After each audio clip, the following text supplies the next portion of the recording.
Welcome बच्चों, Roy classes का official channel में मैं अर्पित सिंह फिर से आप सभी का स्वागत करता हूं।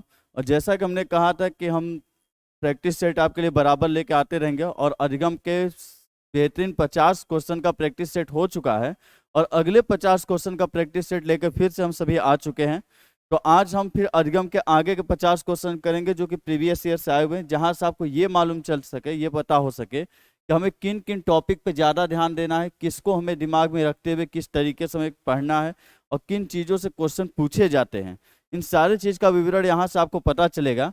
और इसका जो पीडीएफ नोट्स होगा आपको नीचे डिस्क्रिप्शन में लिंक होगा, उस लिंक पे जाकर क्लिक करके आप सारे पीडीएफ के नोट्स को डाउनलोड कर सकते हैं। तो चलते हैं आज अपने क्वेश्चन को लेते हुए अधिगम का जो सेकेंड भाग है हमारा प्रैक्टिस सेट का, जिसे लेते चलते हैं। चलिए पहले क्वेश्चन पे आते हैं। तो पहला क्वेश्चन है कि निम्नलिखित में से कौन सा नियम थॉर्नडाइक के सीखने के गौड़ नियम में शामिल नहीं है। बिल्कुल बच्चों वाला क्वेश्चन है। तो पहले क्वेश्चन चलते हैं। पहला क्वेश्चन है आपका कि निम्नलिखित में से कौन सा नियम थॉर्नडाइक के सीखने के गौड़ नियम में शामिल नहीं है। सादृश्यता का नियम, आंशिक क्रिया के नियम, क्रिया प्रतिक्रिया का नियम, तत्परता का नियम। चलिए क्वेश्चन देखें तो इसने बोला कि थॉर्नडाइक के सीखने के गौड़ नियम में शामिल नहीं है। तो सीखने का जो नियम था थॉर्नडाइक का, आप सभी को मालूम होगा, क्लास लिए होंगे आप सभी। तो वो 3 मुख्य नियम होते हैं उसमें और 5 नियम होते हैं, उन्हें बोला जाता है गौड़ नियम। अब 5 कैसे नियम होते हैं? गौड़ नियम होते हैं। 3 मुख्य नियम में आते हैं आपका तत्परता का नियम, प्रभाव का नियम और कौन सा? अभ्यास का नियम। और जो 5 गौड़ नियम आते हैं उसमें आते हैं आंशिक क्रिया, बहुक्रिया, मनोवृत्ति, साहचर्य और सादृश्यता। तो देखिएगा, तो उसने सीधे पूछा थॉर्नडाइक के गौड़ नियम में कौन सा शामिल नहीं है। तो आप देख सकते हैं सादृश्यता का भी गौड़ नियम है, आंशिक क्रिया का नियम भी गौड़ नियम है, क्रिया प्रतिक्रिया का भी नियम जो है ये भी आता। जो आपका नियम जो शामिल नहीं है वो कौन सा है? तत्परता का नियम। क्रिया प्रतिक्रिया का जो नियम है वो बहुक्रिया के नियम को ही बोलते हैं। कौन सा नियम? क्रिया प्रतिक्रिया का नियम। तो कौन सा इसमें जो गौड़ नियम में शामिल नहीं वो कौन सा है? तत्परता का नियम, ऑप्शन चौथा। अगले क्वेश्चन चले तो अगला क्वेश्चन आपका कि बच्चे फिल्म में दिखाए गए हिंसात्मक व्यवहार को सीख सकते हैं। यह निष्कर्ष निम्नलिखित में से किस मनोवैज्ञानिक द्वारा किए गए कार्य आधारित हो सकता है? जेबी वाटसन, जीन पियाजे, अल्बर्ट बंडूरा, थॉर्नडाइक। और ये आपका प्रीवियस ईयर क्वेश्चन है और आपके जो क्वेश्चन बनाएंगे बिल्कुल इसी तरह से डिजाइन करके बनाए जाएंगे। तो इसको ध्यान में रख के समझिएगा कि बच्चे फिल्मों में दिखाए गए हिंसात्मक व्यवहार को सीख सकते हैं। ये चीज किस वैज्ञानिक के सिद्धांत से मिलता हुआ है, या इस चीज को किस वैज्ञानिक अपने सिद्धांत पे कहा है? यदि आपने सिद्धांत को डिटेल में पढ़ा होगा, वो 5 मिनट वाली थ्योरी नहीं पढ़ी होगी, 5 सेकंड वाली की 5 मिनट में और 5 थ्योरी खत्म हो गई। यदि आपने बेहतरीन और सही तरीके से पढ़ा होगा तो आपको मालूम होगा कि एक वैज्ञानिक था जिन्होंने प्रयोग किया था। कौन सा? बार्बी डॉल प्रयोग। एक वैज्ञानिक थे जिन्होंने बार्बी डॉल प्रयोग किया था और उन्होंने सिद्धांत दिया था सामाजिक अधिगम का सिद्धांत। सामाजिक अधिगम का सिद्धांत। और आपको याद होगा जब बार्बी डॉल प्रयोग किया था तो उन्होंने 3 तरह के वीडियो बनाए डॉल को लेके, एक हिंसात्मक, एक प्रेम वाले और एक था सोशल के ऊपर, मतलब सामाजिकरण के ऊपर था वीडियो। और तीनों वीडियो 3 ग्रुप के बच्चों को दिखाए गए और जब उनको बगीचे में छोड़ा गया तो जिस ग्रुप के बच्चों ने जैसा वीडियो देखा था उसी तरीके का बच्चों ने कार्य किया था। और वहां पे उन्होंने बोला था कि बच्चे इसी तरीके से अधिगम करते समाज में चीजों को देखकर। तो वही चीज पूछा गया कि बच्चे फिल्मों में दिखाए गए हिंसात्मक व्यवहार को सीख सकते हैं, यह किस सिद्धांत से लिया गया है? तो वो कौन सा? सामाजिक अधिगम सिद्धांत। और देने वाले इसको कौन थे? Albert Bandura.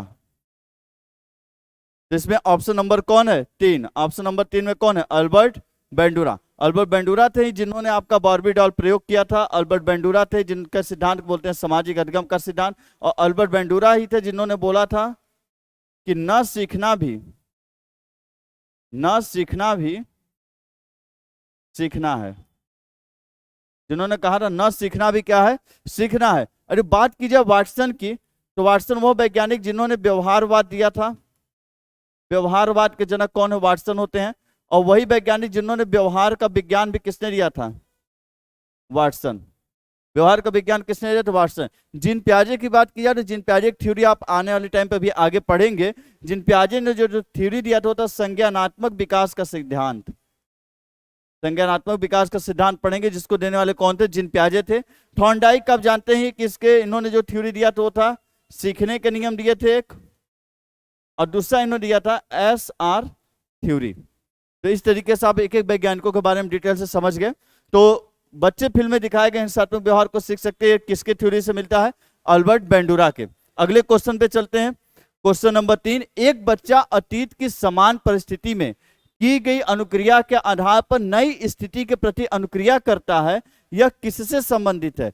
सादृश्यता से संबंधित है, प्रभाव से संबंधित है, अभिवृत्ति के नियम से, या तत्परता से? यह किस चीज से संबंधित है? और यह क्वेश्चन आपका पूछा जा चुका है सीटेट के 2011 में। हर एक क्वेश्चन जो इसमें सभी पूछे जा चुके हैं, कुछ प्राइमरी के होंगे, कुछ सीटेट के होंगे, कुछ अपर प्राइमरी लेवल के क्वेश्चन भी हैं इसमें। ऐसा नहीं सिर्फ यूपी टेट के, यूपी टेट है, सीटेट है, यूपी टेट का अपर प्राइमरी लेवल तक का मैंने क्वेश्चन ले लिया है, ताकि आप समझ सके कि डिटेल में जब पढ़ लेते हैं तो सीटेट हो या अपर प्राइमरी सारी चीज सॉल्व होते हैं फिर। तो देखिए क्वेश्चन का कहने का मतलब क्या है। क्वेश्चन ने यह बोला है कि बच्चा अतीत में, अतीत मतलब पास्ट, बच्चे का जो पास्ट था, बीता हुआ कल था, कि इसके कहने का मतलब है कि जैसे आप अपने बीते हुए कल में किसी समस्या को हल किए। मान लीजिए आपके बीते हुए कल में कोई एक समस्या थी, जो बीत गया सो बीत गया, तो उसमें कोई एक समस्या थी, उस समस्या को आपने हल किया, और जब समस्या को हल किया तो आपको कुछ ना कुछ समस्या को हल करने का तरीका पता चल गया होगा। ठीक है, चलिए समस्या को हल कर लिया बीते हुए कल में, और आज वर्तमान समय में वैसी ही एक समस्या फिर से आपके सामने आके खड़ी हो गई। और जब फिर से वैसी समस्या आके खड़ी हुई, बिल्कुल एक समान, बिल्कुल वैसी समस्या आके खड़ी हुई, तो आप सेम टू सेम वैसी उसी तरीके से हल करेंगे जैसे आपने पहले हल किया है। तो सीधी बात इन्होंने बोला कि एक बच्चा है जिसके जीवन में पहले एक समस्या आई थी जिसको उसने सॉल्व किया था, और ठीक वैसी समस्या अभी के अभी फिर से आ गई, तो उसको भी वो ठीक उसी तरीके से हल करता है जैसे पिछले वाले को हल किया था। तो ये किस नियम से मिलता जुलता है? तो देखिए इसका सही आंसर होगा ऑप्शन नंबर 1, सादृश्यता। क्यों? क्योंकि देखिए गौण नियम में दो शब्द आते हैं, एक होता है सादृश्यता का नियम और एक होता है साहचर्य। देखिए सादृश्यता और साहचर्य, साहचर्य मतलब होता है संबंध, और सादृश्यता का मतलब होता है समान। देखिए दृश्य मतलब होता है देखने में, सादृश्यता मतलब देखने में बिल्कुल क्या हो? समान। मतलब हमारे जीवन में जो पहले समस्या आई थी और आज जो समस्या आई, दोनों देखने में बिल्कुल एक समान लग रहे हैं। तो आप पहले को जैसे हल किए थे और आज वाले को ठीक बिल्कुल उसी तरीके से हल करने की कोशिश करेंगे, तो इसको बोलते हैं सादृश्यता। साहचर्य कहाँ लगाते हैं? पहले आपने एक समस्या हल की है और आज भी आपके सामने एक समस्या आई, तो दोनों समस्या देखने में बिल्कुल एक जैसी नहीं है, पर दोनों के बीच थोड़ा मोड़ा कनेक्शन है, थोड़ा मोड़ा संबंध है। तो आप थोड़ा सा चीजों में बदलाव करके नए वाले समस्या को हल करते हैं, तो वो कहलाता है साहचर्य। जिसका सही ऑप्शन कौन सा होगा? पहला ऑप्शन, सादृश्यता। प्रभाव का नियम क्या होता है? प्रभाव के नियम को ही बोलते हैं परिणाम का नियम, या इसी को बोलते हैं संतोष असंतोष का नियम। परिणाम का नियम, संतोष असंतोष का नियम। अवृत्ति का नियम कुछ है नहीं। तत्परता को बोलते हैं मानसिक तैयारी का नियम, क्योंकि आप मानसिक रूप से जितना तैयार होंगे उतना ही पढ़ने के लिए क्या होंगे? तत्पर। और जैसा आपका परिणाम आएगा, जैसा आप उस परिणाम से संतुष्ट या असंतुष्ट होंगे, वैसा ही आपके ऊपर क्या पड़ता है? प्रभाव पड़ता है। तो आप समझ गए होंगे सादृश्यता का नियम है ये। अगले क्वेश्चन पे चलते हैं, चौथा नंबर सॉरी। थॉर्नडाइक ने अपने सिद्धांत को किस शीर्षक से सिद्ध किया? मतलब थॉर्नडाइक ने जो सिद्धांत दिया था उसे किस शीर्षक द्वारा सिद्ध किया है? पहला, अधिगम के प्रयास एवं भूल, संज्ञानात्मक अधिगम, संकेत अधिगम, या स्थान अधिगम। वो कौन सा अधिगम का सिद्धांत था जिसे थॉर्नडाइक ने दिया था शीर्षक अपने सिद्धांत को? तो आप सीधे सीधे देख रहे हैं, थॉर्नडाइक का जो सिद्धांत उसी को बोलते हैं प्रयास एवं भूल का सिद्धांत। मतलब ऑप्शन नंबर 1 क्या पूरी तरह सही है। अब प्रयास एवं भूल के सिद्धांत को बोलते हैं SR थ्योरी, या इसी को बोलते हैं उद्दीपक अनुक्रिया सिद्धांत। संकेत अधिगम का सिद्धांत दिए थे E.C. टॉलमैन। संज्ञानात्मक अधिगम, इसमें कई वैज्ञानिक आ जाते हैं जिन पे आ जाएंगे वाइगोत्स्की, जो अपने अपने तरीके से संज्ञानात्मक भी बढ़ जाते हैं कई भागों में, और उसका स्थान अधिगम कोई कुछ है ही नहीं, ये कोई सिद्धांत नहीं है। तो इस तरीके से थॉर्नडाइक ने अपने सिद्धांत को कौन सा शीर्षक दिया था? प्रयास एवं भूल या प्रयत्न एवं त्रुटि का सिद्धांत, जिसे आप SR थ्योरी भी बोलते हैं, उद्दीपक अनुक्रिया का सिद्धांत भी बोलते हैं। अगले क्वेश्चन चलते हैं, 5वां नंबर क्वेश्चन, बहुत ही बेहतरीन तरीके से पूछा उसने। प्राचीन अनुबंधन का सिद्धांत किसने दिया है? UP TET 2019। प्राचीन अनुबंधन का सिद्धांत किसने दिया है? यूपी टेट 2019 का क्वेश्चन है। तो देखिए, प्राचीन अनुबंधन का सिद्धांत किसने दिया? स्किनर, पावलोव, बिने या स्पिनोविव। तो किसने दिया प्राचीन अनुबंधन का सिद्धांत? आपने एक सिद्धांत पढ़ा होगा, नाम बताता हूं आपको, शास्त्रीय अनुबंधन का सिद्धांत, या इसी को बोलते हैं क्लासिकल कंडीशनिंग, इसी को बोलते हैं क्लासिकल कंडीशनिंग। तो देखिए, शास्त्रीय मतलब होता पुराना, क्लासिकल मतलब क्या होता? पुराना। तो इसी को बोला गया क्या? प्राचीन। अब दिखा, प्राचीन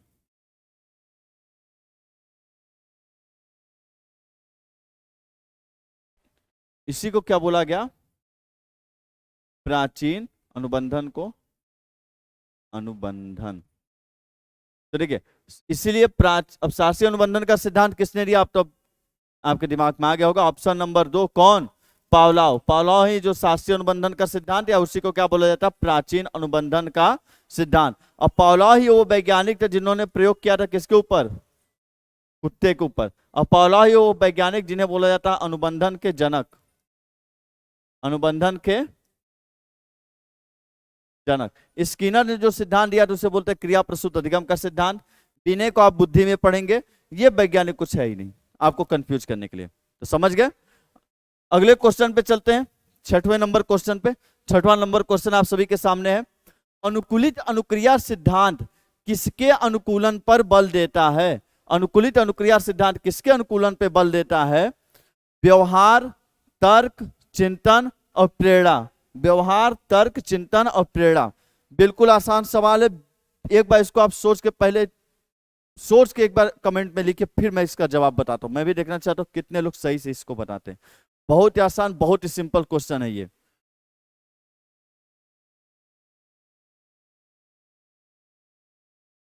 देखिएगा, अनुकूलित अनुक्रिया का जो सिद्धांत किसके अनुकूलन पे बल देता है? तो अनुकूलित अनुक्रिया का जो सिद्धांत उसे आप पढ़ते हैं अधिगम के सिद्धांत में, याद होगा। और अधिगम के सिद्धांत में जब आपने अनुकूलित अनुक्रिया का सिद्धांत पढ़ा था, तो उसमें आप अधिगम में किस चीज का परिवर्तन लाते हैं? किसमें परिवर्तन लाते हैं? जवाब मिल गया होगा, किसमें? व्यवहार में। अनुकूलित अनुक्रिया मतलब सामने वाले की अनुक्रिया को अपने अनुकूल ढाल लेना। शास्त्रीय अनुबंधन सिद्धांत पावलोव के सिद्धांत को बोलते हैं, जिसमें वो कुत्ते के अनुक्रिया को अपने अनुसार ढाल लेता है। जब घंटी बजाता था तब उसके मुंह से लार टपकना शुरू होती थी, तो कुत्ते के व्यवहार में अनुकूलन लाता था। जिसका सही आंसर कौन सा होगा? व्यवहार। अगले क्वेश्चन चलते हैं, 7वां नंबर क्वेश्चन। सूझ या अंतर्दृष्टि के सिद्धांत का प्रतिपादन किसने किया? सूझ या अंतर्दृष्टि के सिद्धांत का प्रतिपादन किसने किया? थॉर्नडाइक, हेगार्ट, स्किनर, गेस्टाल्टवादी मनोवैज्ञानिक। कौन है जिसने सूझ एवं अंतर्दृष्टि के सिद्धांत का प्रतिपादन किया है? चलिए झट से बताइए। तो देखिए, सूझ एवं अंतर्दृष्टि के सिद्धांत का जो प्रतिपादन किए हैं, वो प्रतिपादन करने वाले कई बच्चों के दिमाग में आ रहा होगा कोहलर। कई बच्चों के दिमाग में आ रहे होंगे कौन? कोहलर। और ये गलत नहीं है, सही है। परंतु मैंने आपको जब मनोविज्ञान के संप्रदाय पढ़ा था तो कई बच्चों ने मुझसे पूछा था कि सर संप्रदाय से क्वेश्चन आते हैं क्या? मैंने कहा था संप्रदाय पढ़ना जरूरी, क्योंकि मिक्स कर देता है। जैसे होता है ना, जोड़ अलग पढ़ते, घटाना अलग, और पेपर वगैरह जोड़ घटाना सब एक ही मिक्स। तो बस वही कहानी है कि यहाँ पे, अब देखिए यहाँ पे संप्रदाय का प्रयोग कर दिया। जैसे देखिए, कई बच्चों के दिमाग में आएगा सूझ एवं अंतर्दृष्टि का सिद्धांत किसने दिया? कोहलर महोदय ने दिया है। और जो बच्चे पढ़े होंगे कोहलर कौन से संप्रदाय से थे? गेस्टाल्टवाद। वो तुरंत टिक लगाएगा किसको? ऑप्शन नंबर चौथा।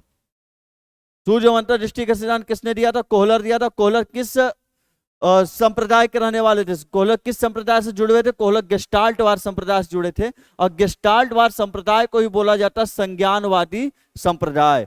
तो तुरंत जिन बच्चों ने पढ़ा होगा कि गेस्टाल्टवाद संप्रदाय से कोहलर, तो उनको तुरंत आंसर दिख गया होगा सूर्य एवं अंतर्दृष्टि का सिद्धांत किसने दिया है? गेस्टाल्टवादियों ने, जो गेस्टाल्टवादी मनोवैज्ञानिक। गेस्टाल्ट जो शब्द है वो जर्मन भाषा का क्या है? शब्द है, जिसका अर्थ होता है संपूर्णाकार। कितना लिखोगे? बहुत लिखना पड़ेगा। गेस्टाल्टवादियों ने ही बोला था कि समस्या का समाधान तभी हो सकता है जब पूरी समस्या पता हो। गेस्टाल्टवादियों ने कहा था कि अधिगम क्या होता है? अचानक होता है। गेस्टाल्टवादियों ने जो प्रयोग किया था 6 चिंपैंजी, या कहीं कहीं बनमानुस, या कहीं कहीं बंदर लिखा रहेगा, चिंपैंजी, बनमानुस, बंदर, कुछ। और जिस चिंपैंजी में सबसे महत्वपूर्ण प्रयोग हुआ था उसका नाम क्या था? सुल्तान। दोस्त यदि सिर्फ गेस्टाल्टवादियों पे कहानी लिखना पड़े ना, 1 घंटा सिर्फ गेस्टाल्टवादी समझने में चला जाएगा। इसलिए यदि अधिक जानकारी चाहिए तो प्लेलिस्ट में जाइए। आपको प्लेलिस्ट में सारे आपको लेक्चर लाइन बाय लाइन मिलेंगे, और आराम से पढ़िए और बेहतरीन तरीके से पढ़िए, क्योंकि जब 5 मिनट वाले थ्योरी पढ़ेंगे ना तो 5 नंबर तक रहेंगे। इसलिए जिस चीज को पढ़िए तो इतने अच्छे तरीके से पढ़िए कि सुपर टेट लेवल तक आपकी पढ़ाई पूरी हो जाए, कि वो काम आपको सुपर टेट में भी दे। सुपर टेट में दोबारा आपको गेस्टाल्टवाद, अधिगम के सिद्धांत और प्रेरक सिद्धांत पढ़ने की जरूरत ही ना पड़े। एक बार ही पढ़िए इस लेवल में कि यूपी टेट तो 30 का 30, सुपर टेट भी मार जाइए। तो देखिए, सूर्य अंतर्दृष्टि सिद्धांत प्रतिपादन किसने था? गेस्टाल्टवादी मनोवैज्ञानिक। अगला चलते हैं। सीखने से संबद्ध प्रतिक्रिया सिद्धांत में पावलोव ने प्रयोग किया था। जो सीखने से संबंधित एक सिद्धांत था जिसमें पावलोव ने प्रयोग किया था। किसके ऊपर पावलोव ने प्रयोग किया था? Option number 2। किसके ऊपर? कुत्ते के ऊपर। इतना जो बच्चे पढ़ेंगे उनको इतना आसान लग रहा होगा, क्वेश्चन देखते नहीं होगा कि आंसर दिमाग में आ जाता होगा, ऑप्शन पढ़ने की जरूरत भी नहीं पड़ रही होगी। इसलिए मैं रैपिड फायर लेके चला हूं झटाझट। किसके ऊपर प्रयोग किया था पावलोव ने? कुत्ते के ऊपर। तो लगे हाथ बता दो, बिल्ली के ऊपर किसने प्रयोग किया था? थॉर्नडाइक। लगे हाथ बताओ, बंदर के ऊपर किसने प्रयोग किया था? गेस्टाल्टवादियों ने।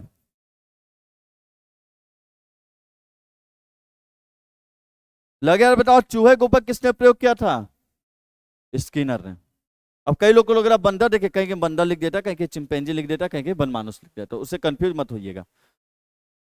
अगला, थॉर्नडाइक का सिद्धांत निम्न में से कौन सी श्रेणी में आता है? व्यवहारात्मक सिद्धांत, संज्ञानात्मक सिद्धांत, मनोविश्लेषण सिद्धांत, या इनमें से कोई नहीं। और यह पूछा गया यूपी टेट 2016 में। तो थॉर्नडाइक का सिद्धांत निम्न में से कौन सी श्रेणी में आता है? तो थॉर्नडाइक ने जो सिद्धांत दिया था अधिगम का सिद्धांत, अधिगम का सिद्धांत में अधिगम क्या होता है? व्यवहार का परिवर्तन। तो कौन सी श्रेणी में आता है? व्यवहारात्मक सिद्धांत। अधिगम में जो भी सिद्धांत है उसमें बिहेवियर के ऊपर सारी चीज दी गई है। तो कौन सा सिद्धांत? व्यवहारात्मक सिद्धांत। संज्ञानात्मक सिद्धांत जिसमें जीन प्याजे वगैरह आ जाते हैं। मनोविश्लेषणात्मक सिद्धांत किसका है? मनोविश्लेषण सिद्धांत किसका है? सिगमंड फ्रायड का है, जिसमें आपने पढ़ा था चेतन मन, सारी दमित इच्छाएं, सब कुछ किसमें होता था? अचेतन मन के अंतर्गत होता था।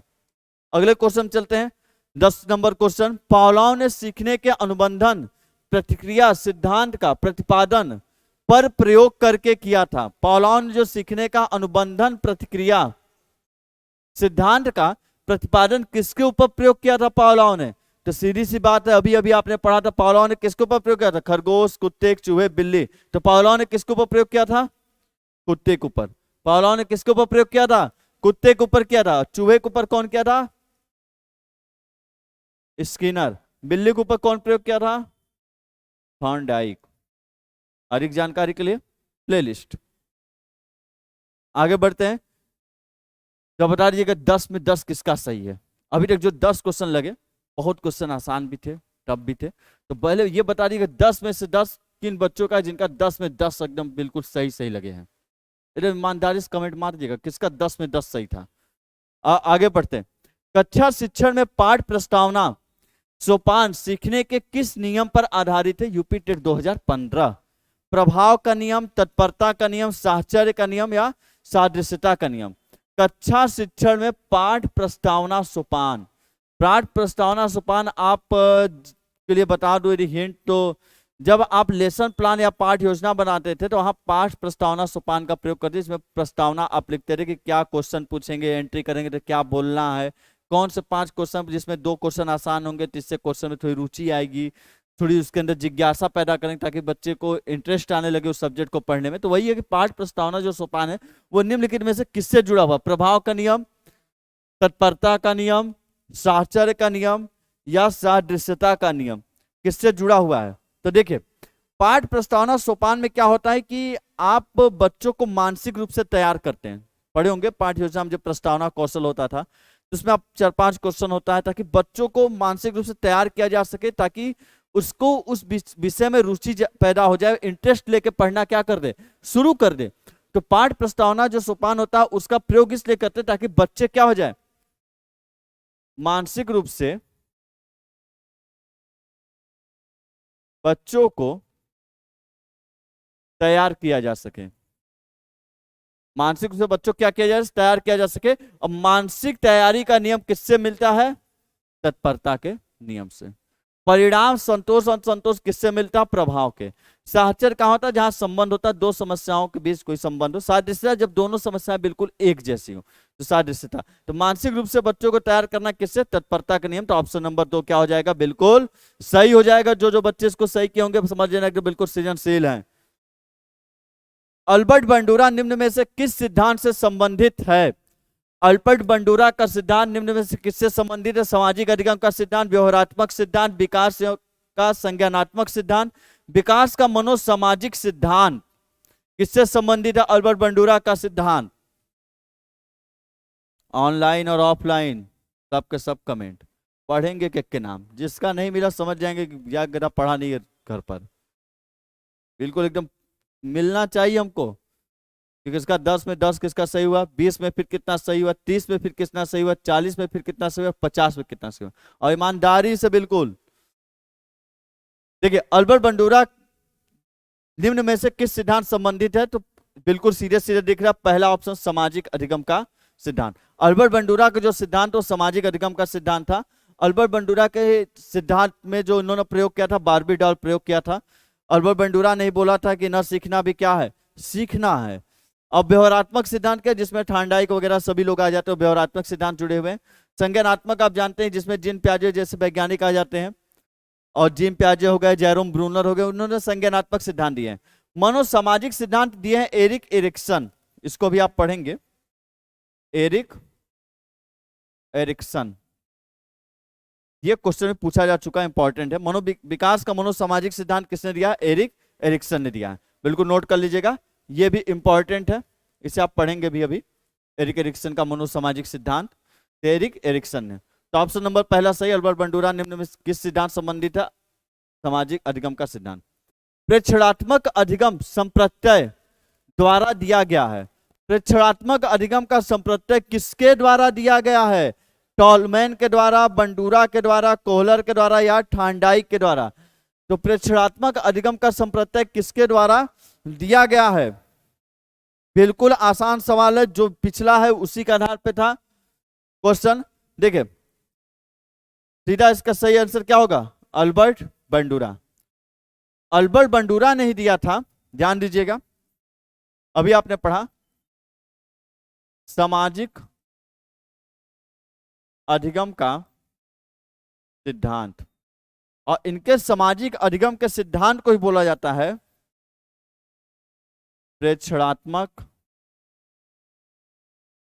अधिगम का सिद्धांत। क्योंकि इन्होंने कहा था कि बच्चे समाज में जो देखते हैं वही सीखते हैं। तो देखने का मतलब सामने जो भी बच्चा देखता है उसका प्रेक्षण करता है, उसका अवलोकन करता है, देखते हैं कि हाँ ये ऐसे किए हैं, ये ऐसे कर रहे हैं, कोई इनको ऐसे बोला तो ऐसे बोलते हैं। तो जिन चीज का प्रेक्षण करता है, अवलोकन करता है, उन्हीं चीजों को समाज से वो सीखता है। इसलिए सामाजिक अधिगम के सिद्धांत को क्या बोलते हैं? प्रेक्षणात्मक अधिगम का सिद्धांत। और जो बच्चे पढ़े होंगे डिटेल में उनको याद होगा कि मैं सारे नाम लिखवाया हुआ था, बताया भी था कि किसका किसका याद करना कौन सा इंपॉर्टेंट है। तो प्रेक्षणात्मक अधिगम का संप्रत्यय किसने दिया है? अल्बर्ट बंडूरा ने। ऑप्शन नंबर 2 सही है। यदि आगे चले थोड़ा डिटेल पर, तो टॉलमैन ने जो सिद्धांत दिया है उनको बोलते हैं चिन्ह या संकेत अधिगम का सिद्धांत। अधिगम का सिद्धांत कोहलर ने दिया है सूझ एवं अंतर्दृष्टि का सिद्धांत। थॉर्नडाइक ने दिया है आपका एसआर थ्योरी और साथ में सीखने के नियम। कुछ और बात कर लिया जाए यदि इसके ऊपर मजेदार चीज, तो एक चीज याद होगा, टॉलमैन ने बोला था कभी कभी अधिगम अनजाने में हो जाता है, और अल्बर्ट बंडूरा ने अपने सिद्धांत के अंतर्गत बोला था न सीखना भी सीखना है। और इससे अधिक यदि आपको चाहिए रोचक बातें जो पेपर में पूछे जाते हैं, इंपॉर्टेंट बातें, तो आप उसके लिए प्लेलिस्ट में तो जंप कर जाइएगा और पढ़ के दोबारा इसको लगाइएगा, फिर आप समझेंगे कि नहीं चीजों को डिटेल में पढ़ने के क्या मायने होते हैं, 5 मिनट के क्या मायने होते हैं। तो अगले चलते अगले क्वेश्चन के ऊपर। क्लासिकल स्थिति का प्रतिपादक कौन है? बिल्कुल आसान सवाल है, सोचना नहीं है। Skinner, Pavlov, Watson, Thorndike. आपको ये ऐसे क्वेश्चन जिसके कि आपको ऑप्शन पढ़ने से पहले आपके दिमाग में जवाब आ जाने चाहिए कि क्लासिकल स्थिति का प्रतिपादक कौन है। तो कमेंट करके बताइए क्लासिकल स्थिति का प्रतिपादक कौन है।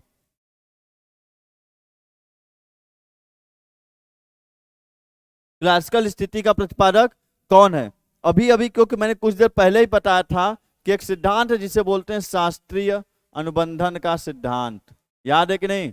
जिसे देने वाले कौन है? पावलोव। और पावलोव किसी सिद्धांत को बोला जाता है प्राचीन अनुबंधन का सिद्धांत, अनुकूलित अनुक्रिया का सिद्धांत, और इसी सिद्धांत को इंग्लिश में बोलते हैं क्लासिकल कंडीशनिंग।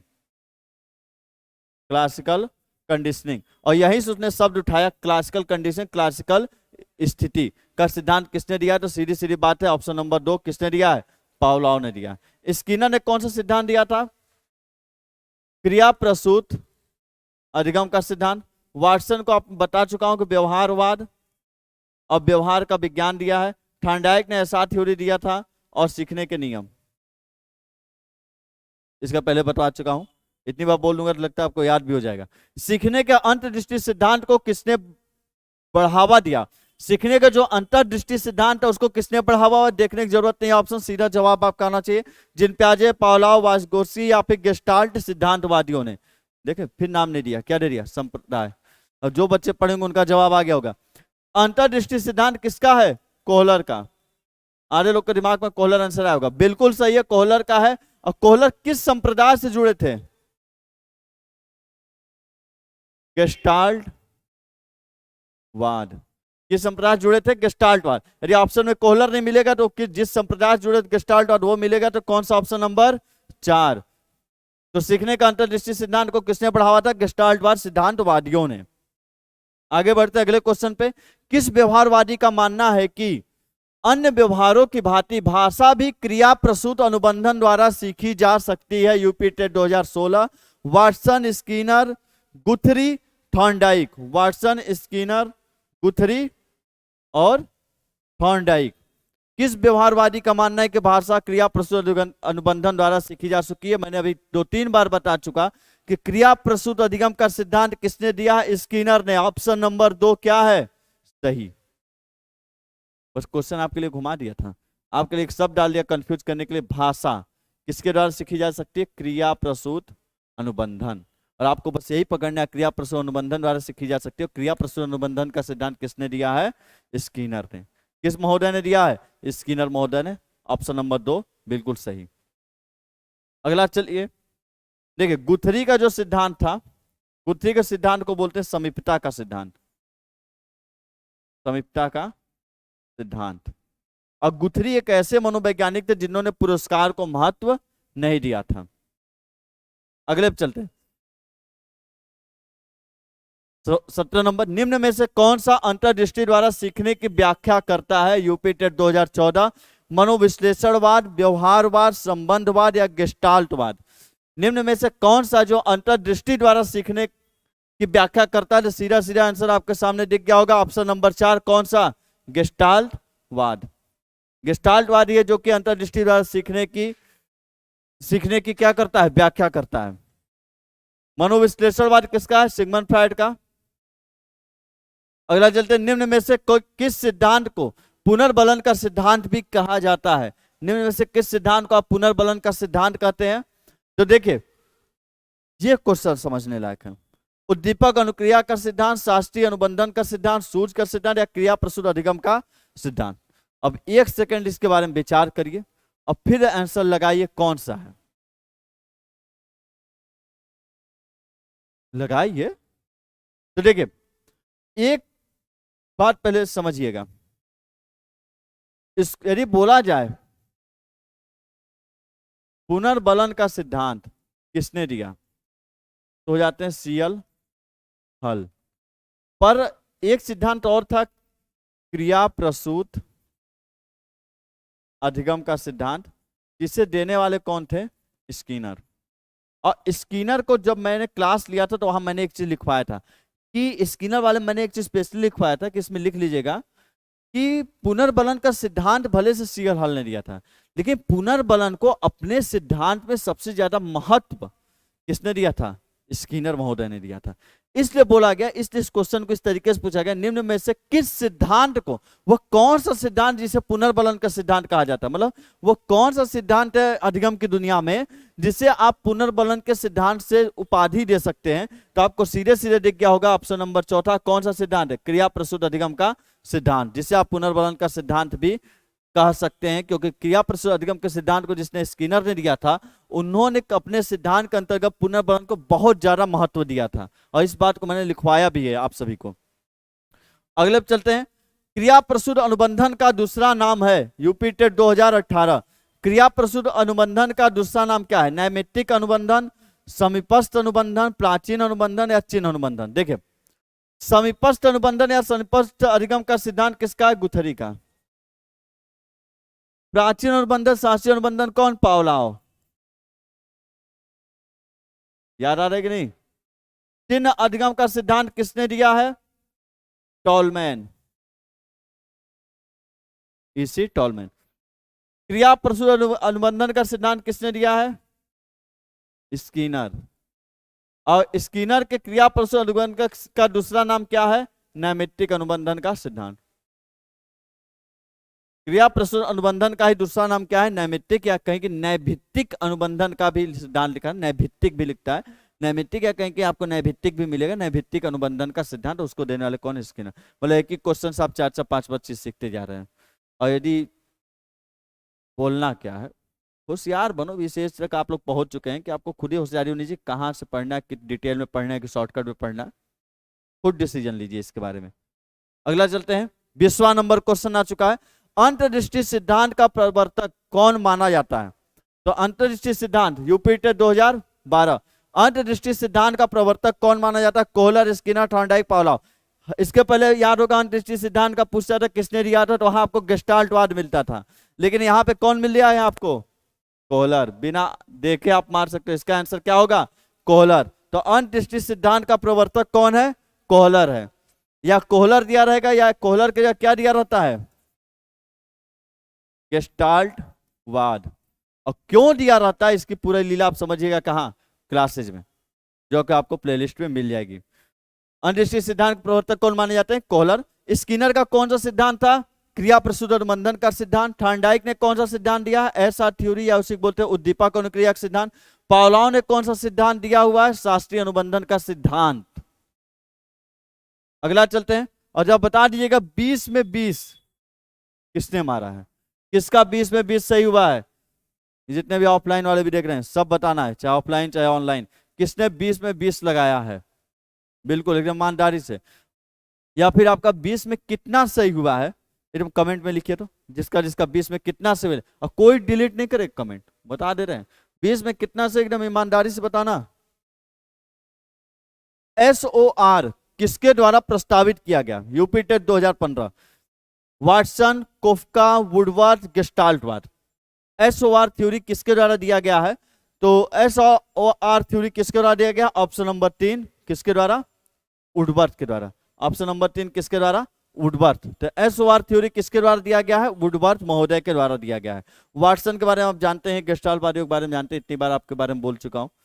एकदम रैपिड फायर चलते हैं झटाझट। क्रिया प्रसुर अनुबंधन सिद्धांत का प्रतिपादन किसने किया? यूपिटर 2017। हॉल ने, हेगार्टे ने, स्किनर ने, थॉर्नडाइक ने। झट से बताइए, थोड़ा टाइम है, एकदम झटाझट सोच के बताइए। क्रिया प्रसुर अनुबंधन के सिद्धांत का प्रतिपादन किसने किया है? एकदम झटाझट सोचिए। क्रिया प्रसुर अनुबंधन के सिद्धांत का प्रतिपादन किसने किया है? हॉल ने, हेगार्टे ने, स्किनर ने, थॉर्नडाइक ने। ऑप्शन नंबर 3 सही है। कौन? स्किनर ने। ऑप्शन नंबर 3 सही। कौन? स्किनर ने। आपको लग रहा हो कि क्वेश्चन रिपीटेड आ रहे? रिपीटेड नहीं है, अलग अलग टाइम में क्वेश्चन को पूछा गया है।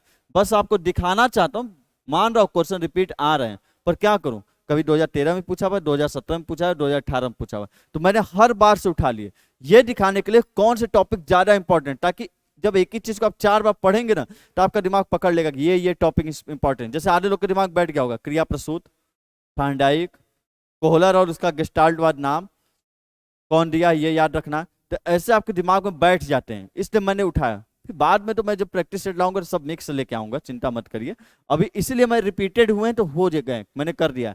जैसे 2017 में पूछा है, कोई वाला 2015 में पूछा है, कोई वाला 2013 में पूछा हुआ है, तो इस तरीके से अलग अलग टाइम पे हमेशा पूछे गए। तो क्रिया प्रसूत अनुबंधन का सिद्धांत प्रतिपादन किसने किया है? स्किनर ने। अगला, निम्न में से कौन सीखने के गेस्टाल्ट सिद्धांत से संबंधित नहीं है?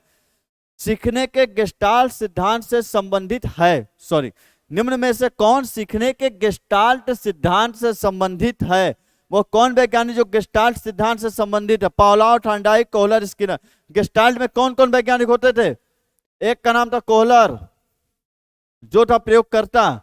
एक थे प्रवर्तक, जिनका नाम था मैक्स वर्दिमर, याद करो, लाओ, मैक्स वर्दिमर। और एक वैज्ञानिक था जिसका नाम था कर्ट कोपका, और एक और वैज्ञानिक जिसका नाम था कर्ट लेविन।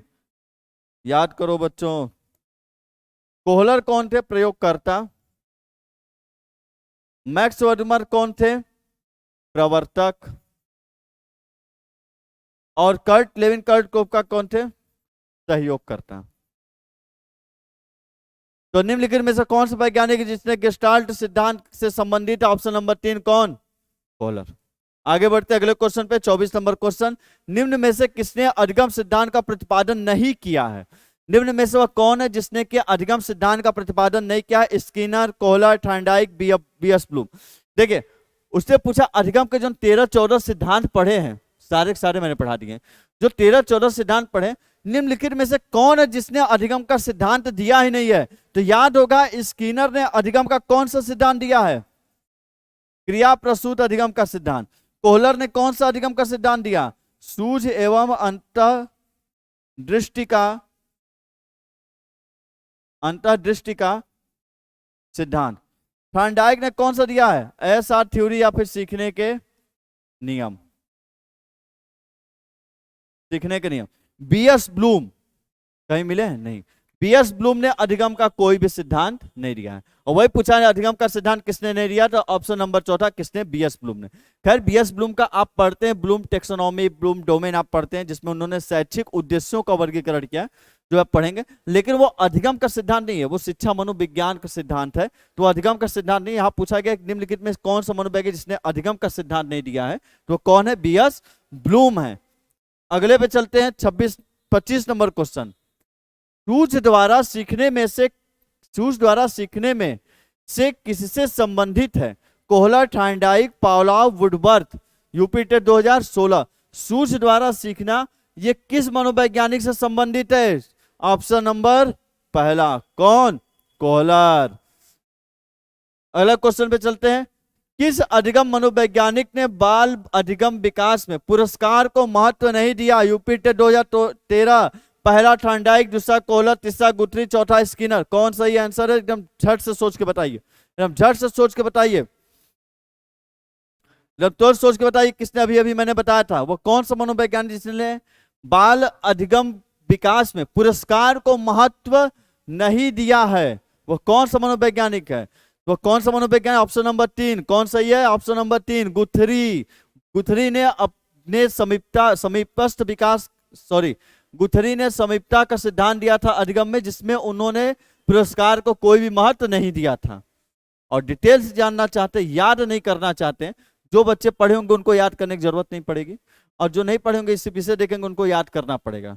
यदि आप याद नहीं करना चाहते, समझना चाहते हैं, बोलने की जरूरत नहीं है। कहाँ प्लेलिस्ट में स्वागत है, इंतजार कर रहा है वो आपका। अगले पे चलते हैं। कोहलर निम्न में से किससे संबंधित है? यूपीटेट 2017। कोहलर निम्न में से किससे संबंधित है? प्रेरणा का सिद्धांत, व्यक्तित्व का सिद्धांत, विकास का, अधिगम का सिद्धांत। कोहलर ने किस चीज का सिद्धांत दिया था? प्रेरणा का सिद्धांत दिया था। मोटिवेशन का? नहीं। कोहलर ने किसका सिद्धांत दिया था? व्यक्तित्व का? नहीं। कोहलर ने विकास का सिद्धांत दिया था? नहीं। कोहलर ने किसका सिद्धांत दिया था? अधिगम का सिद्धांत। ऑप्शन नंबर 4 क्या हो जाएगा? सही। अगले क्वेश्चन चलते हैं। 28 नंबर क्वेश्चन हम झटाझट लगाइएगा। आवश्यकता का पदानुक्रमित सिद्धांत द्वारा प्रतिपादन किया गया है। Watson, Maslow, Paula, Kohler. ठीक है भाई, आपको लग रहा होगा प्रेरणा का सिद्धांत आ गया, मिक्स किया मैंने आप ही लोग के लिए। आवश्यकता का पदानुक्रमित सिद्धांत द्वारा प्रतिपादित किया गया। Watson, Maslow, Paula, Kohler. Hint बताऊं? आवश्यकता का पदानुक्रमित सिद्धांत को ही बोला जाता है आवश्यकता, मांग एवं आपूर्ति का सिद्धांत, या नाभिकीय मांग का सिद्धांत भी कहते हैं। और इस सिद्धांत के अंतर्गत जो मनोवैज्ञानिक, उसने एक त्रिभुज बनाया था। त्रिभुज को 5 भागों में क्या किया था? बांट दिया था। पहला उन्होंने कहा था, पहला मांग होता है शारीरिक, दूसरा होता है सुरक्षा, तीसरा होता है संबंध, चौथा होता है सम्मान, और 5वां होता है स्व यथार्थीकरण या आत्म सिद्धीकरण। अब तो बताओ कौन सा मनोवैज्ञानिक जिसने आवश्यकता का पदानुक्रमित सिद्धांत दिया था कि सारे आवश्यकताएं मानव के पद से आते हैं, क्रम से आते हैं।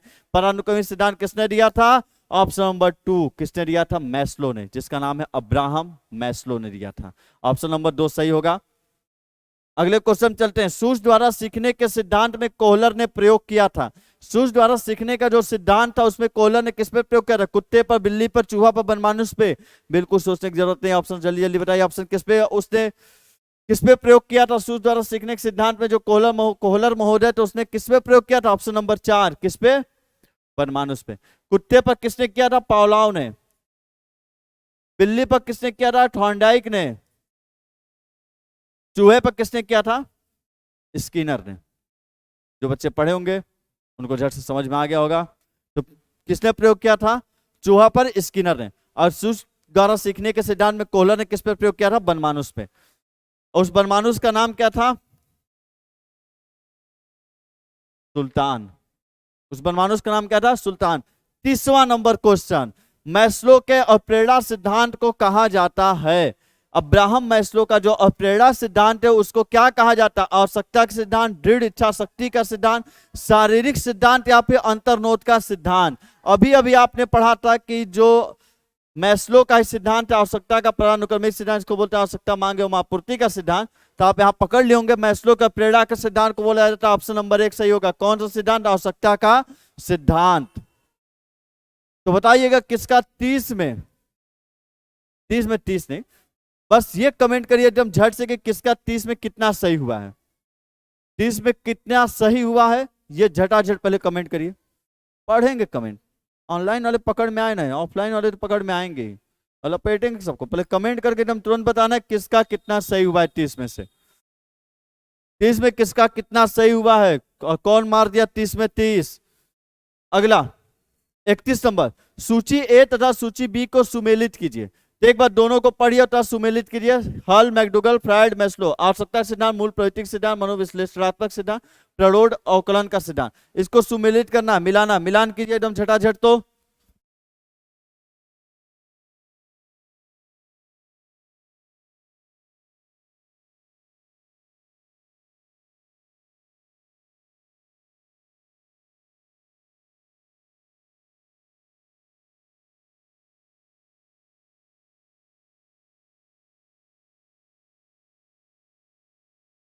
तो सूची ए और सूची बी को क्या करना है? सुमेलित करना है। तो देखिए सीएल हल ने जो सिद्धांत दिया उसको बोलते हैं प्रौढ़ अवकलन का सिद्धांत। और प्रेरणा का सिद्धांत यदि आपने पढ़ा होगा मेरे वीडियो तो उसमें आया होगा प्रौढ़ अवकलन का सिद्धांत। मैकडूगल का जो सिद्धांत है, मैकडूगल सिद्धांत बोलते हैं मूल प्रवृत्ति का सिद्धांत। फ्रायड का सिद्धांत बोला जाता है मनोविश्लेषणात्मक सिद्धांत। अब मैस्लो के सिद्धांत क्या बोलते हैं, आवश्यकता का सिद्धांत। अब कई लोग को लग रहा है सीएल हॉल ने तो सिद्धांत दिया था सबलीकरण का, पुनर्बलन का, प्रबलन का, अधिगम में। तो बालक पेपर में ये थोड़ी ना दिखेगा कि चारों अधिगम का ही दे, एक मनोविश्लेषण का देगा, एक अधिगम का, एक प्रेरणा का, मिक्स करके देगा। तो ये कौन सा सिद्धांत, प्ररोध अवकलन का सिद्धांत, सीएल हल का। पहले ए का कौन सा सही है, चौथा, ए का चौथा, मतलब पहला वाला गलत। बी का दूसरा, बी का दूसरा दूसरा दूसरा, ये वाला गलत हो जाएगा। सी का तीसरा, सी का तीसरा तीसरा, मतलब ये भी गलत। मतलब ऑप्शन नंबर 2 क्या है, सही। ए का चौथा, बी का दूसरा, सी का तीसरा, डी का पहला। ऑप्शन नंबर दूसरा क्या हो जाएगा, सही। अगले क्वेश्चन पे चलते हैं। जो संबंध स्किनर का चूहे से एवं थॉर्नडाइक का बिल्लियों से था, वही संबंध कोहलर का था। यूपी टेट 2018, एकदम ऑप्शन देखने की जरूरत ही नहीं है। जो संबंध स्किनर का चूहे से, थॉर्नडाइक का बिल्ली से, तो कोहलर का किससे था, वही संबंध कोहलर का था। किससे, ऑप्शन नंबर चौथा, किससे, वनमानुष से। कुत्ते से, मुर्गी से, बंदर से, वनमानुष से। कोहलर का संबंध वो क्या था, वनमानुष से। जो संबंध स्किनर का चूहे से था, थॉर्नडाइक का बिल्ली से था, वही संबंध कोहलर का किससे है, वनमानुष से है। अगला क्वेश्चन, कोहलर का सिद्धांत, कोहलर यह सिद्ध करना चाहता है कि सीखना है स्वायत्त यादृच्छिक क्रिया है, संज्ञानात्मक संकार्य है, एक ऐसी स्थिति है जिसमें व्यक्ति पशु से श्रेष्ठ है, परिस्थिति के विभिन्न अंगों का प्रत्यक्षीकरण है। कोहलर क्या सिद्ध करना चाहता था, कि सीखना क्या है। तो याद होगा जब मैंने कोहलर को पढ़ाया था आपको, तो वहां मैंने निष्कर्ष भी लिखवाया था, जिसमें आप याद करिएगा, आपने लिखा होगा कि अधिगम अचानक होता है। याद आ रहा है, अधिगम अचानक होता है। एक आप लिखे होंगे, अधिगम में समय नहीं लगता।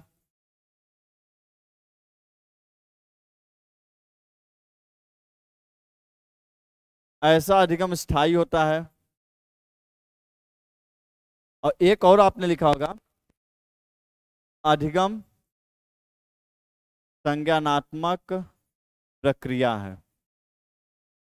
तो बस वहीं से क्वेश्चन, कोहलर यह सिद्ध करना चाहता था, ये सभी चीजों को सिद्ध करना चाहता था, कौन सा, कि अधिगम क्या है, एक संज्ञानात्मक संकार्य है या फिर संज्ञानात्मक प्रक्रिया है। यही चीज कोहलर क्या करना चाहता था, सिद्ध करना चाहता था। तो सिर्फ एक ही चीज नहीं, कोहलर मतलब कि अधिगम अचानक होता है, अधिगम में समय नहीं लगता, ऐसे अधिगम स्थायी होते हैं, अधिगम संज्ञानात्मक प्रक्रिया, ये सभी जो आपने 4-5 निष्कर्ष लिखे हैं, ये पांचों निष्कर्ष कोहलर सिद्ध करना चाहता। तो उसमें ऑप्शन में तो एक ही देगा ना। तो अधिगम क्या, संज्ञानात्मक संकार्य है। अगला क्वेश्चन चलते हैं। सामाजिक अधिगम प्रारंभ होता है अलगाव से, भीड़ से, संपर्क से, या दृश्य श्रव्य सामग्री से। सामाजिक जो अधिगम होता है वह कहां से प्रारंभ होता है। तो देखिए, सामाजिक अधिगम का मतलब होता है कि समाज में एक दूसरे को देख के सीखना। अलगाव, यदि अलग अलग हो जाएंगे, आप यहाँ हम कहीं और, तो उससे सीख पाएंगे, नहीं सीख पाएंगे। अलगाव से नहीं, भीड़ से, एक जगह 50 लोग का भीड़ है, तो क्या 50 लोग के भीड़ यदि एक साथ खड़े हैं, तो क्या हम वहां अधिगम कर पाएंगे, एक दूसरे से सीख पाएंगे, नहीं सीख पाएंगे। संपर्क से, जब दो व्यक्ति एक दूसरे के संपर्क में आते हैं, विचारों का आदान प्रदान होता है, तब वहां पे एक क्या होता है, सामाजिक अधिगम। तो किससे सीखते हैं सामाजिक अधिगम, किसके द्वारा होता है, संपर्क से होता है। ऑप्शन नंबर 3 सही होगा, किसके द्वारा, संपर्क से। भीड़ से नहीं होता है, भीड़ होना से नहीं होगा, दो ही व्यक्ति रहे, भीड़ लगाने की जरूरत नहीं, दो ही व्यक्ति रहे, लेकिन दोनों के बीच संपर्क हो, विचारों का आदान प्रदान हो, तब जाके क्या होगा, सामाजिक अधिगम। ऑप्शन नंबर 3 सही था। कौन सा सीखना स्थायी होता है, रट कर, सुनकर, देखकर, या फिर समझकर। तो ये तो बिल्कुल बच्चों वाला खेल है। कौन सा सीखना स्थायी होता है, ऑप्शन नंबर 4, कैसे, समझकर। फिर भी आप कौन सा काम करते हैं, रटने का। फिर भी आप काम क्या करते हैं, रटने का, समझने का काम नहीं करेंगे, रटने का काम करेंगे। इसलिए कौन सा सीखना स्थायी होता है, समझकर। ऑप्शन नंबर 4 सही होगा। 36 नंबर क्वेश्चन, व्यवहार में उत्तरोत्तर अनुकूलन, व्यवहार में उत्तरोत्तर अनुकूलन अधिगम है, यह कथन किसका है। व्यवहार में कैसा अनुकूलन, उत्तरोत्तर। याद आ रहा है, उत्तरोत्तर हमेशा आगे की ओर बढ़ना, अनुकूलन करना। याद करिए, स्किनर में नर आता, नर मतलब मानव होता, मानव हमेशा उत्तरोत्तर अनुकूलन करता, हमेशा आगे की ओर बढ़ता अनुकूलन करते हुए। तो किसका कथन है, स्किनर का। व्यवहार में उत्तरोत्तर अनुकूलन किसका कथन है? स्किनर का। ऑप्शन नंबर 2 सही होगा। पील महोदय का क्या कथन था? वातावरण के कारण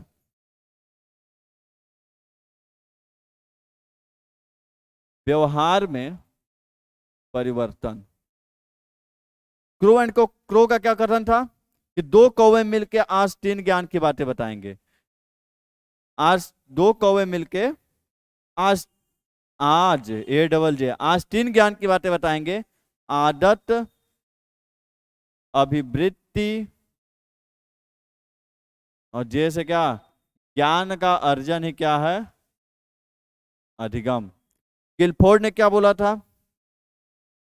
व्यवहार के कारण व्यवहार में परिवर्तन क्या कहलाता है? अधिगम। तो कथन आपको ध्यान रखना जरूरी है। मैंने बताया अभी तक किस तरीके से कथन को याद किया करिए। तो चलिए अगले क्वेश्चन में चलते हैं। 37 नंबर, क्षेत्रवाद का सिद्धांत किसके द्वारा प्रतिपादित किया गया है? याद करिएगा, गेस्टाल्टवादियों में एक वैज्ञानिक हुआ करता था कर्ट लेविन नाम का, जो कि एक महान गणितज्ञ था।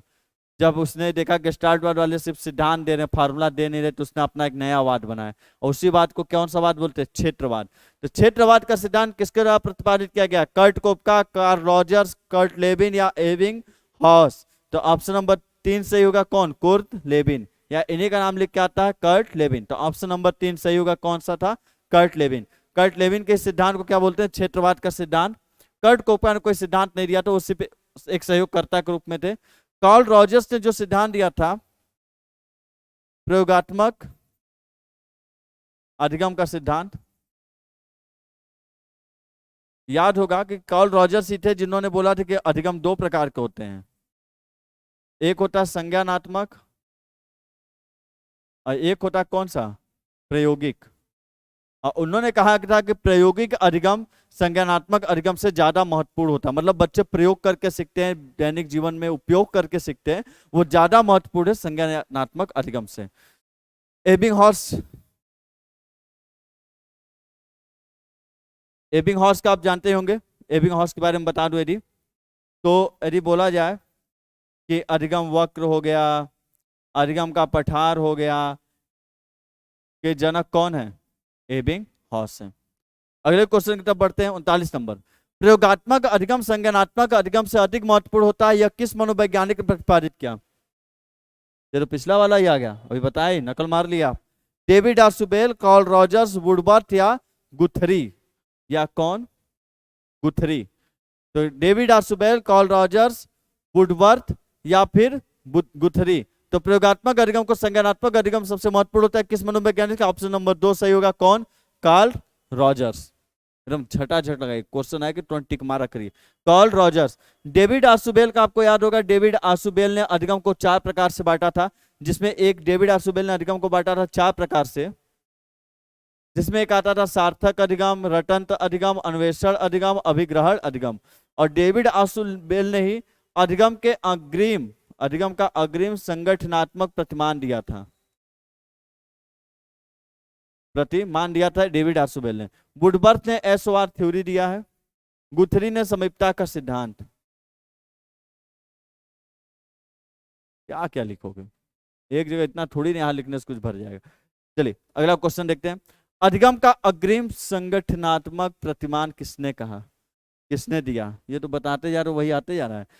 अधिगम का अग्रिम संगठनात्मक प्रतिमान किसने दिया था? डेविड आर्सुबेल, एबिंगहॉस, स्किनर या स्पीयरमैन? तभी अभी मैंने बताया था अधिगम का अग्रिम संगठनात्मक प्रतिमान किसने दिया? डेविड आर्सुबेल। ऑप्शन नंबर 1 क्या हो जाएगा? सही हो जाएगा। एबिंगहॉस जो अधिगम के वक्र और पठार इन सभी चीजों के जनक थे, और स्किनर क्रिया प्रसूत अधिगम का सिद्धांत। स्पीयरमैन का आपने पढ़ा होगा द्विकारक या द्वितत्व का सिद्धांत आपने पढ़ा होगा अधिगम स्थानांतरण के अंतर्गत। अगले क्वेश्चन चलते हैं। अधिगम पठार की अवधारणा किसने दी थी? अधिगम पठार की अवधारणा किसने दिया? किसके द्वारा दिया गया था? अधिगम पठार की अवधारणा किसने दिया था? Ebbinghaus, David Ausubel, Robert M Gagne या थॉर्नडाइक? झट से लगाइए। अधिगम पठार की अवधारणा किसने दिया था? एबिंगहॉस, डेविड आर्सुबेल, रॉबर्ट गैने या फिर थॉर्नडाइक? तो अधिगम पठार का अवधारणा किसने दिया था? ऑप्शन 1 सही होगा। कौन? एबिंग हॉस ने। एबिंग हॉस ने क्या दिया था? अधिगम पठार का अवधारणा। अधिगम वक्र की अवधारणा भी किसने दिया था? एबिंग हॉस ने दिया था। वह अधिगम वक्र कौन सा होता है जिसमें शुरू में वृद्धि तथा बाद में मंदन देखने को मिलता है? उन्नतोदर, नतोदर, आदर्श या सरल रेखीय वक्र? इसको झट से सोचिए और सही से बताइए। 1 सेकंड दे रहा हूं, 10 सेकंड दे रहा हूं इसको सोचने के लिए। 10 सेकंड सोचिए, सोचिए इसके बाद 10 सेकंड बताइए।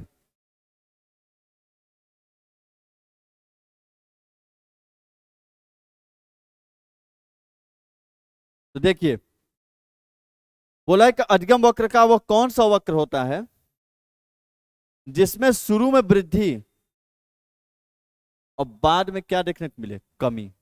यह कौन सा वक्र है जिसे शुरू में वृद्धि होता है और बाद में क्या होता है? मंदन। तो उस वक्र को क्या बोलते हैं? उन्नतोदर वक्र। ऑप्शन 1 क्या हो जाएगा? सही। नतो, यदि यहां थोड़ा मैं डिटेल में बता दूं तो देखिए, उन्नतोदर वक्र को बोलते हैं घटता हुआ वक्र। नतोदर वक्र को बोलते हैं बढ़ता हुआ वक्र। उन्नतोदर वक्र का डायग्राम होता है इस तरीके का, और नतोदर का डायग्राम होता है इस तरीके का।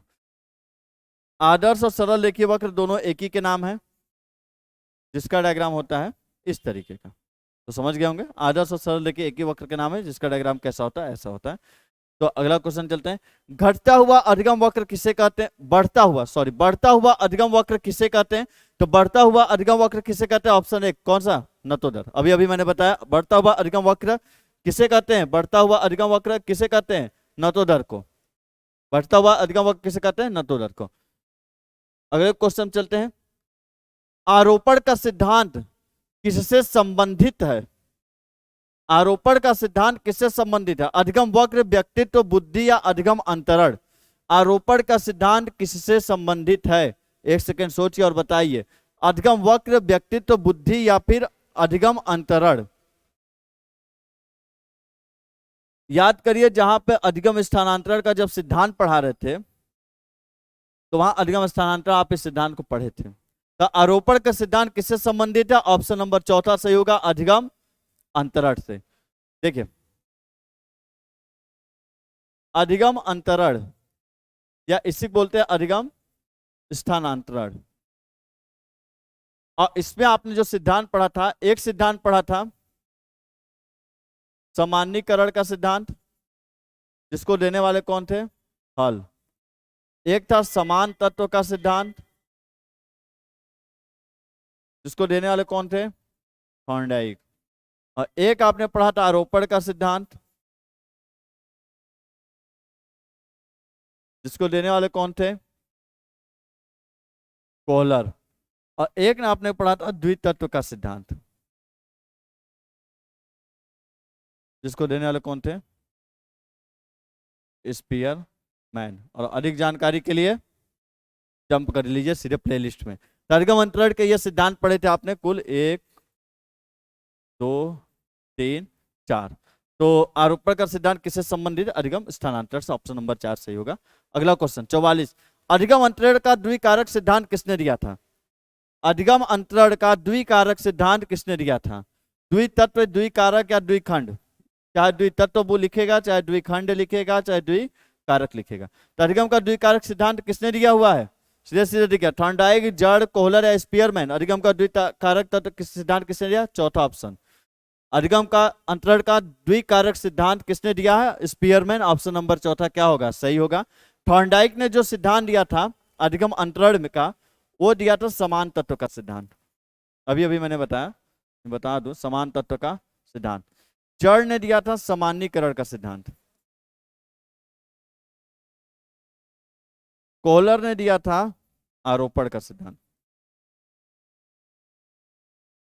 अब आधे लोग तो ये सोच रहे होंगे कि अभी अभी बता रहे थे कोहलर दिए सूझो अंतर्दृष्टि का सिद्धांत, थॉर्नडाइक दिए थे सीखने के नियम, ऐसा ड्यूरी खूब चीख चीख कर रहे, तब ये सब क्या बदल दिया? देखिए, वो अधिगम के सिद्धांत थे और ये जो सिद्धांत है ये अधिगम अंतरण का है या अधिगम स्थानांतरण का सिद्धांत। तो अधिगम के सिद्धांत अलग है और ये जो आप पढ़ते हैं ना, ये 4 सिद्धांत वैज्ञानिकों के, ये कौन से सिद्धांत? अधिगम स्थानांतरण के सिद्धांत हैं। तो याद रखिएगा, वो अधिगम के सिद्धांत, ये अधिगम स्थानांतरण के सिद्धांत हैं। चलिए अगले क्वेश्चन चलते हैं 45 नंबर पे। निम्नलिखित में से कौन सा अधिगम की विशेषता नहीं है? अधिगम समायोजन है, अधिगम सदैव नवीन होता है, अधिगम सकारात्मक नकारात्मक दोनों होता है, अधिगम उत्तरोत्तर अनुकूलन है। निम्नलिखित में से कौन सा अधिगम की विशेषता नहीं है? झट से लगाइए ऑप्शन। निम्नलिखित में से कौन सा अधिगम की विशेषता नहीं है? तो देखिए, अधिगम समायोजन है, बिल्कुल है, सही है, अधिगम समायोजन है ही। अधिगम सदैव नवीन होता है, ना ना ना, अधिगम नवीन हो सकता है लेकिन हमेशा नवीन नहीं होता है, ये वाला क्या है? गलत है। अधिगम सकारात्मक नकारात्मक दोनों होता है, बिल्कुल भाई सही बात है, सकारात्मक नकारात्मक दोनों होता है। अधिगम उत्तरोत्तर अनुकूलन है, अरे यही बात तो स्किनर ने बोला था कि अधिगम उत्तरोत्तर क्या? अनुकूलन, ये भी क्या है? सही है। पूछा निम्न में से कौन सा अधिगम की विशेषता नहीं है, तो कौन सा नहीं है? दूसरा ऑप्शन, अधिगम सदैव नवीन होता है, ये अधिगम की विशेषता नहीं है। अधिगम सदैव नवीन नहीं होता है, ये लिखा हुआ है, आपने ध्यान दीजिएगा, जाकर विशेषता पढ़िएगा, अधिगम सदैव नवीन नहीं होता। ऐसे भी देखिए, क्या अधिगम सदैव मतलब हमेशा, नवीन मतलब नया? क्या हमेशा अधिगम नया रहता है? पूर्व ज्ञान पे आधारित नहीं होता? क्या आपके पूर्व ज्ञान से जुड़ा हुआ अधिगम नहीं हो सकता है? बिल्कुल हो सकता है। अगला देखिए, अनुभव के कारण व्यवहार में परिवर्तन अधिगम कहलाता है, यह किसने कहा था? Morgan, Gates, Cronbach, Skinner. दिमाग दौड़ाइए, कथन स्टेटमेंट याद करिए और झट से बताइए कि किसने कहा था। जब सोच के झट से बताइए किसने कहा था, जब झट से बताइए सोचकर किसने कहा था।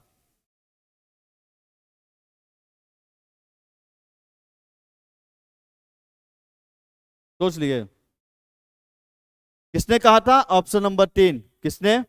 क्रोनबेक ने। क्रोनबेक ने बोला था अनुभव के कारण व्यवहार में परिवर्तन क्या कहलाता है? अधिगम। बाकी स्किनर का तो आप जानते हैं कि क्या बोले थे उन्होंने? उत्तरोत्तर। जो बालक हमसे पढ़ा होगा इतने में समझ गया होगा कि कथन क्या है, वो इतने में समझ गया होगा क्या है कथन। स्किनर का उत्तरोत्तर अनुकूलन से क्या मतलब, कथन क्या है? देखिए, और ये भी पढ़े थे, मॉर्गन ने बोला था अनुभव तथा अभ्यास, और गेट्स ने बोला था अनुभव तथा प्रशिक्षण। और जो बालक क्लास लिया होगा इतने में समझ गया होगा कथन क्या है, वो इतने पकड़ लिया होगा क्या है। गेट खोलते हैं, उंगली दब जाती है तो क्या लेते हैं? प्रशिक्षण। मारगन, गन से मारने के लिए क्या करना होगा? अभ्यास। तो इतने में समझ गया होगा कथन। तो इसी के साथ आगे बढ़ते हैं अगले क्वेश्चन पे। और जिसको समझना है क्या चल रही है लीला, तो कहाँ जाए? एक बार पहले जाए, क्लास ले, पूरी क्लास आपको लाइन से मिलेगी, लेक्चर बाय लेक्चर, आप पढ़िए अच्छे से। फिर देखिए आपके अंदर जो कॉन्फिडेंस आएगा साइकोलॉजी के लिए, कभी आप दोबारा उठाएंगे नहीं, सोच लेंगे कि उठाना ही नहीं है। साइकोलॉजी सबसे आसान सब्जेक्ट आपके लिए बन जाएगा। तो देखिए अगले क्वेश्चन पे चलते हैं। अधिगम अचानक होता है, यह किसका मानना था? अधिगम अचानक होता है, किसका मानना है? तभी अभी बताया था मैंने, जब गेस्टाल्ट वादियों और संज्ञानवादियों के बारे में बता रहे थे, वहां मैंने कहा था कि निष्कर्ष में कोहलर का था कि अधिगम अचानक होता है, अधिगम स्थायी होता है, अधिगम संज्ञानात्मक होता है, अधिगम में समय नहीं लगता। ये सभी किसने बोला था? गेस्टाल्ट वादियों ने या कोहलर ने बोला था। तो अधिगम अचानक होता है, किसका मानना? व्यवहारवादियों का, संज्ञानवादियों का, क्षेत्रवादियों का, मनोविश्लेषणवादियों का। इसका सही आंसर क्या होगा? Option number 2। किसका मानना है? संज्ञानवादियों का। और संज्ञानवादी को ही बोला जाता है क्या? गेस्टाल्ट वादी। मालूम है कि नहीं? संज्ञानवादी को ही क्या बोलते हैं? गेस्टाल्ट वादी। 48 नंबर क्वेश्चन, बाहरी दुनिया को विदेशी माल किसने कहा? बाहरी दुनिया को विदेशी माल किसने कहा? Kurt Koffka, Carl Rogers, Kurt Lewin, Kurt Lewin या कोहलर? किसने कहा बाहरी दुनिया को विदेशी माल? सोच के बताइए जल्दी। देखिए, बाहरी दुनिया को विदेशी माल किसने कहा? ऑप्शन नंबर 3, किसने? कर्ट लेविन ने। याद होगा कर्ट लेविन ने क्षेत्रवाद का सिद्धांत दिया था, जिसमें आपको ये डायग्राम याद होगा कि बीच में पर्सन व्यक्ति होता है, इधर होता है कर्षण, इधर होती है बाधा, यहाँ होता है लक्ष्य, और यहाँ पे क्या होती है? बाहरी दुनिया। और इसी बाहरी दुनिया कर्ट लेविन ने कहा था विदेशी माल, याद है कि नहीं ये सब डायग्राम? तो देखिए 12 विदेशी माल किसने किया था? कर्ट लेविन ने। अगले पे चलते हैं 49 नंबर क्वेश्चन। गामा का अधिगम किस अवस्था में होता है? शैशवावस्था, बाल्यावस्था, किशोरावस्था या इनमें से कोई नहीं। गामा का अधिगम किस अवस्था में होता है? शैशवावस्था, बाल्यावस्था, किशोरावस्था या इनमें से कोई भी नहीं। ध्यान लगाइए। 50 में सर पकड़ लिया क्या? तो लगाइए ध्यान और बताइए गामा का अधिगम किस में होता है। तो देखिए गामक अधिगम की बात की जाए तो गामक शब्द का मतलब मैंने बताया था, गामक का मतलब होता है क्या? शारीरिक। गामक का मतलब क्या होता है? शारीरिक। अधिगम मतलब सीखना, मतलब शरीर का प्रयोग करके सीखना। शरीर मतलब क्या? इंद्रियों का, इंद्रियों का प्रयोग करके अधिगम करना। और ये किस अवस्था में होती है? ये होती है शैशवावस्था में। जब बच्चे बहुत ही छोटे होते थे, आपको याद होगा मैंने बोला था कि जब बच्चे बहुत ही छोटे होते गामक अधिगम करते हैं, मतलब अपने शरीर का प्रयोग करके कोई भी चीज के बारे में सीखते हैं। छोटा बच्चा आप बार बार बोलेंगे आग के पास मत जाओ जल जाओगे बाबू, बहुत तेज जलन होगी, आग के पास मत जाओ मत जाओ, वो सुनेगा ही नहीं, वो आपके बात पे ध्यान नहीं देगा। लेकिन एक बात, उंगली पकड़ के सीधे आग में आग में टच करा दीजिए एक बार आप, तो देखिए उसके बाद अगली बार आपके पास जाना छोड़ देगा। क्यों? क्योंकि आप चाहे जितना बोलिए उसके समझ में नहीं आने वाला। लेकिन एक बार उसकी उंगली आपने आग में टच कराई तो उसके बाद उसको जो जलन महसूस होगा, वो जलन किसको महसूस होता है? उसके शरीर को। और शरीर के द्वारा उसको क्या हो जाता है? गामक मतलब शरीर के द्वारा उसको क्या हो जाता है? अधिगम। कि ये जो भी चीज है इसके पास नहीं जाना और दोबारा इसको छूना नहीं है, तो उसी को बोलते हैं गामक अधिगम। यह अधिगम किस अवस्था में होती है? शैशवावस्था में। ऑप्शन नंबर 1 क्या हो जाएगा? सही। लास्ट क्वेश्चन आते हैं, बारबीडाल का प्रयोग किसने किया है? बिल्कुल बच्चों वाला सवाल, इसमें तो ऑप्शन में मत पढ़ना, सीधे सीधे बता देना। बारबीडाल का प्रयोग किसने किया? ये क्वेश्चन छोड़ ही रहा हूं, ये बताओ तुम लोग कमेंट में, तुमको पता चले कि यहां तक पहुंचे कौन कौन है। बारबीडाल का प्रयोग किसने किया? कमेंट में बता दो, तभी मुझको मालूम चलेगा यहां तक कौन कौन पहुंचा है, कौन आधे पे ही छोड़ के भाग गए हैं। तो कमेंट में बताना कि बारबीडाल प्रयोग किसने किया है? Abraham Maslow, Skinner, Albert Bandura या पावलाव ने? कमेंट में बता देना, बोलने की जरूरत नहीं है। यदि क्लास पसंद आई हो, मजा आया हो और ऐसे ही प्रैक्टिस सेट आप चाहते हो तो बिल्कुल वीडियो को लाइक करिएगा, दोस्तों के साथ शेयर करिएगा, चैनल को सब्सक्राइब करिएगा। तो आपके जो भी दोस्त हो, रिश्तेदार हो, पास पड़ोस में जो भी पढ़ने वाला बच्चा हो, तो हर किसी पर आप वीडियो को शेयर करिए, तभी आपको मजा आएगा। क्योंकि जब वीडियो शेयर करेंगे, प्रैक्टिस सेट होगा, तभी आप कंपेयर करेंगे, तभी पढ़ने में क्या आएगा? मजा आएगा। तो इसी के साथ आपसे विदा लेते हैं। जय हिंद।